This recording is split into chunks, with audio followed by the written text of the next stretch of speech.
Ketov, Haverins, como vocês vão? Racol PC, de tudo em ordem. Vamos fazer aqui a leitura da nossa sexta e penúltima parte da nossa Parashah Shavua HaDevarim, né, na nossa porção da semana de Devarim, tá? Conhecido como livro de Deuteronômio. Estamos aqui no capítulo 2, tá? Vamos fazer aqui a leitura do versículo 31.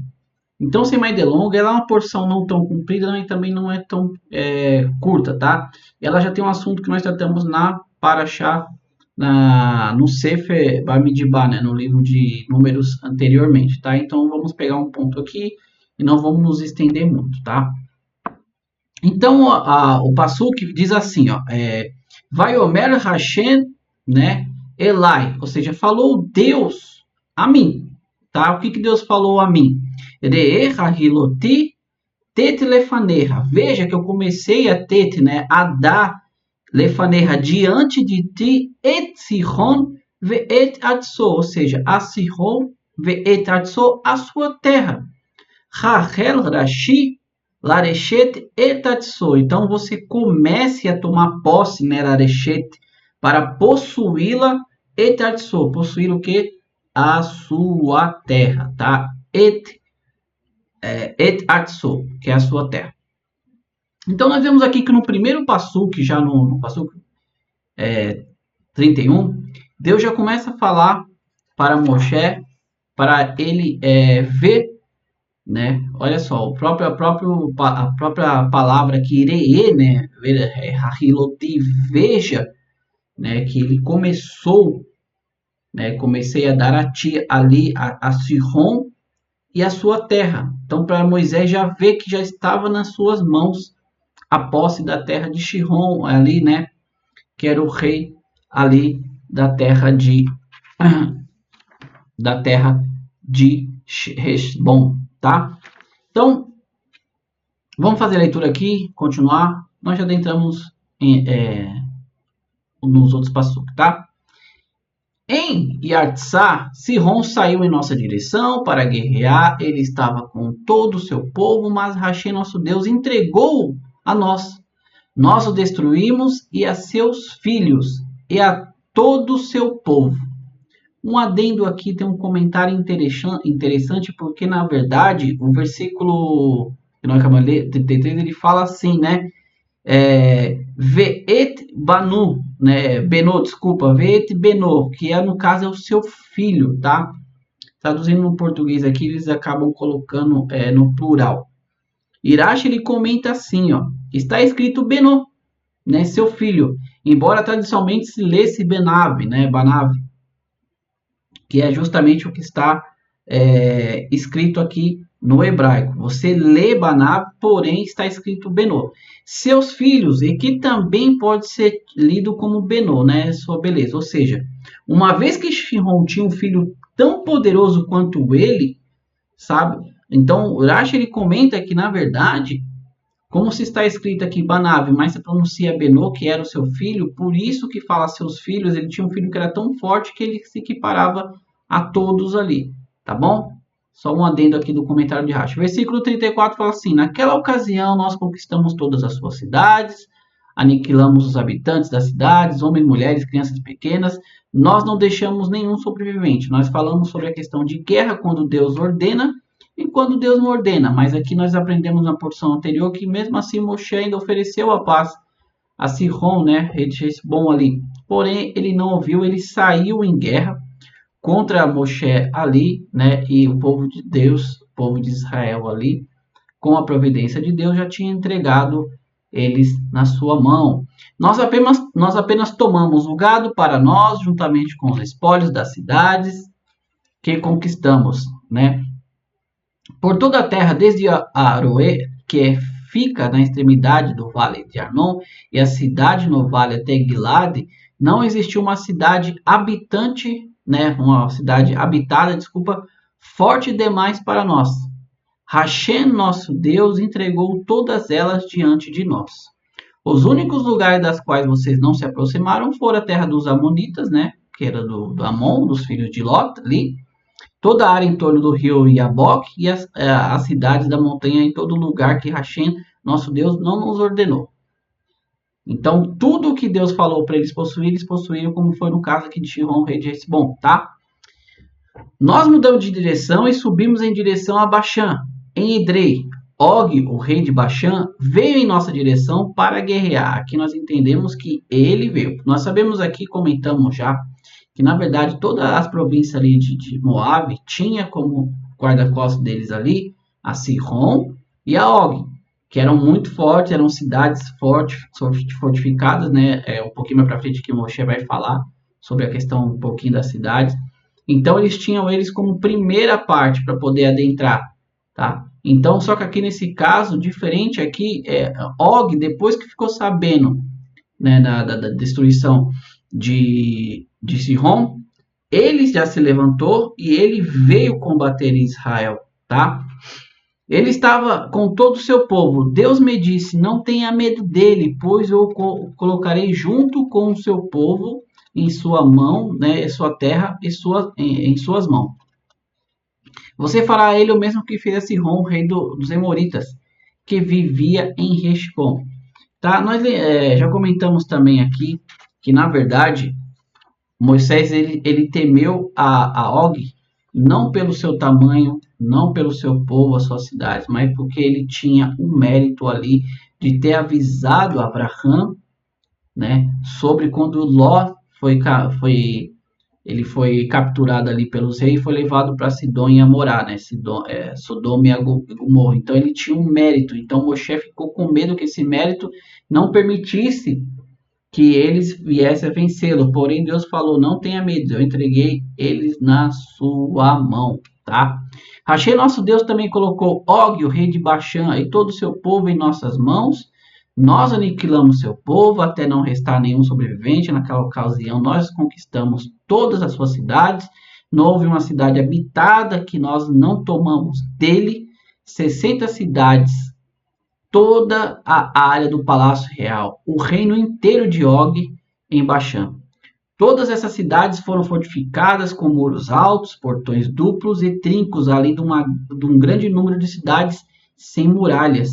Mas nós o destruímos assim como fizemos com Sihon, rei de Heshbon. Aniquilamos todos os homens, mulheres e crianças pequenas de cada cidade. Então nós vemos aqui que Moshe ele detalha, né, como que eram essas cidades. Elas eram cidades muradas, eram fortes.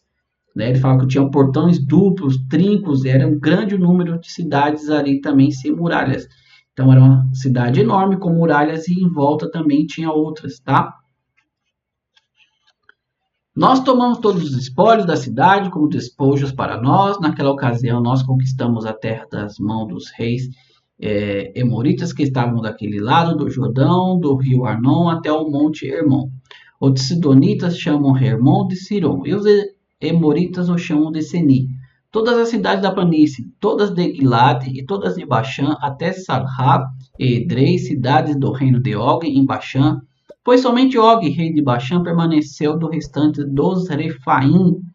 Sua cama era uma cama de ferro com 9 cúbitos de comprimento e 4 cúbitos de largura, de acordo com o cúbito de um homem. Se um homem ele tem um cúbito, imagina o tamanho de Og, que tinha 9 de altura por a cama, né, que tinha 9 de altura por 4 de comprimento. Então ele era realmente um gigante, tá? Ela ficava na cidade amorita de Irabá. Eu dei esta terra que foi adquirida naquela ocasião de Aroê, próximo ao rio Arnon, metade do monte Gilad e sua cidade, as tribos de Reuven e Gad. Eu dei o restante de Gilad e toda Baxã, reino de Og, a metade da tribo de Menashe. Isto inclui toda a área do palácio real de Baxã inteira, que é chamada da terra dos Refaim. Iá, o filho de Menashe, pegou a área inteira do palácio real até a fronteira de Gishurita, Mahatita, e nomeou aquela parte de Baxã em sua homenagem, aldeias de Iá, um nome que permanece até o dia de hoje. Aqui nós terminamos os nossos passuquins, tá? Como eu já falei, nós já falamos sobre essa conquista de Moshe ali com o povo de Israel, sob Sihon, rei de Hesbon, e sob Og, rei de Baxã. Aqui nós vemos que tem alguns detalhes a mais, como ele fala sobre um pouquinho da cidade, que ele dividiu tal parte ali para as tribos de Reuven, Gad e a meia tribo de Menashe, tá? Então, são pequenos detalhes, como eu disse, que são acrescentados no livro de Devarim, tá bom? No livro de Deuteronômio. Só que eu quero chamar a atenção aqui para um versículo, para nós encerrarmos, tá? E esse versículo ele fala assim, ó.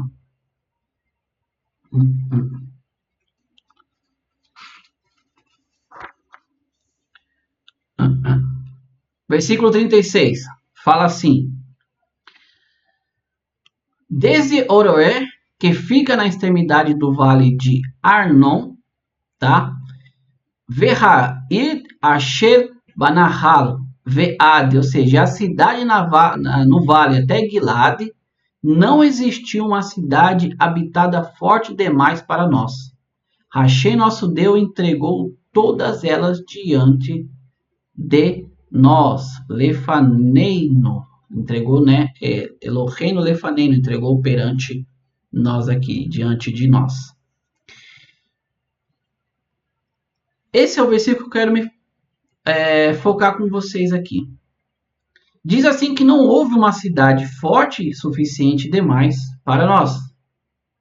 Hashem, nosso Deus, entregou todas elas diante de nós. A Hassidut aqui, mais uma vez, ela nos explica que a Sitra Hará, o lado do mal também, ela entende que a união ela é benéfica no ponto de vista de que se você se unir em um propósito, você tem mais possibilidades, você tem mais força de conseguir aquele objetivo. Nós vemos que tanto Sihon, rei de Hesbon, e Og, rei de Bashan, eles eram habitados ali eles habitavam em cidades fortificadas, tá? Ou seja, eles viam que estar unido era bom para eles contra os demais povos, nos demais povos, como no caso aqui contra Israel, que estava indo adiante deles, tá? A Hassidut nos explica que nós devemos, lembrar do caso da Torre de Babel, tá? Que quando o povo se uniu para um único propósito. Nós sabemos que um pouco ali antes, né, da Torre de Babel, teve o dilúvio. E Deus avisou a Noé, que aquela população aquela geração daquela época era corrupta. Era uma geração má. Eles não tinham ligação, eles não eram unidos, tanto que havia um roubava o seu companheiro, pegava a mulher do outro, não tinha bondade no coração de ninguém. Então Deus falou assim: eu vou destruir todos, tá? E conhecemos ali a história da Teva, ali da Arca de Noé, tá? Aí quando o povo viu que era melhor que eles estivessem unidos no único propósito, eles pegaram e construíram Babel, a Torre de Babel, para poder subir até os céus e ali fazer guerra contra Deus. Deus falou: é bom a união de vocês, só que o propósito dele não está correto, tá? E ali Deus separou todos, tanto que nenhum mais falava a mesma língua, eles não conseguiam se compreender. Então isso é trazido até agora, com o caso de Sihon e Og, eles também entenderam que eles estarem unidos em cidades fortificadas era bom, mesmo que ainda com um propósito ruim, tá? Porque eram pessoas ali, eram povos que, como nós comentamos, eles também eram perversos, tá? Eram pessoas assim que de inescrúpulos, né? Que a Torá comenta algumas coisas que aconteciam ali, tá? Mas então a Hassidut ela explica que se até o mal ele se reúne para fazer algo que é ruim, né? Nós também devemos nos unir para fazer aquilo que é bom. Você vai ver que várias vezes na Torá, o povo de Israel ele é lido no singular. Não é lido como como várias pessoas. Deus fala assim, chama muitas vezes o povo de Errad, Am-Errad, né? Um povo só. Ou seja, muitas vezes, como nós lemos lá atrás, quando se fala que o povo estava unido em um único pensamento e um único coração quando eles foram receber a Torá.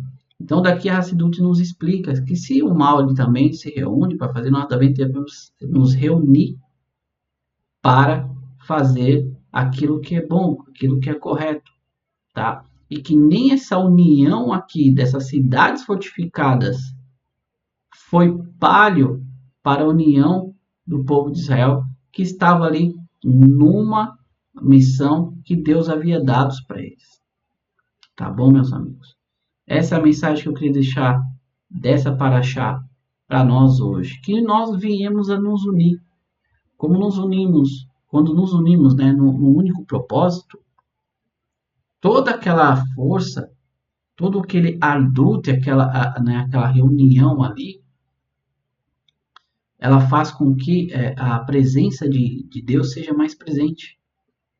Como Deus falou para Bilã, quando o Bilã olhava e via todo o povo de Israel ali pelo alto do deserto, eles viram que por mais que cada um tinha ali a sua tenda, tinha a sua bandeira, eles eram unidos, tá? Então, vamos aprender hoje que se o próprio mal, as próprias cidades ruins aqui, os próprios povos de Shihon e Og ali, que eram pessoas ruins, se uniram para fazer o mal, vemos nos unir hoje para fazer aquilo que é correto, aquilo que é bom, nos unir para ajudar a causa, ajudar quem precisa, tá bom? Essa é a mensagem que eu quero deixar para nós aqui no dia de hoje. Mais uma vez, agradecendo a todos que nos acompanham já, tá, nesse canal, aqueles que são novos, Todarabá, muito obrigado, se inscreva, deixa um like, compartilhe esse conteúdo, deixa um comentário aí também, tá? E no demais, meus amigos, que o Mashiach se revele ainda hoje, brevemente em nossos dias, tá? Que seja reconstruído o terceiro Beit HaMikdash, que Rabodat Hashem volte, o serviço de Deus possa voltar em Jerusalém, tá bom? E fiquem com Deus, meus amigos, tá? Mais uma vez. Se cuidem, Bekol Tov, tudo de bom, Atzlahá, sucesso e Parnassá para todos nós. Sustento vindo da parte de Deus, é o que eu desejo para nós todos aqui no dia de hoje, tá bom? Fiquem com Deus mais uma vez. Todarabá, muito obrigado. E Lehi Traot, até a próxima Paraxá, sétima e última parte. Se assim Deus quiser, se assim Deus permitir, se Mashiach se revelar ainda hoje, que seja hoje, né? Mais uma vez estaremos aqui, se assim Deus quiser. Tchau, tchau, amigos. Fiquem com Deus. Tchau, tchau.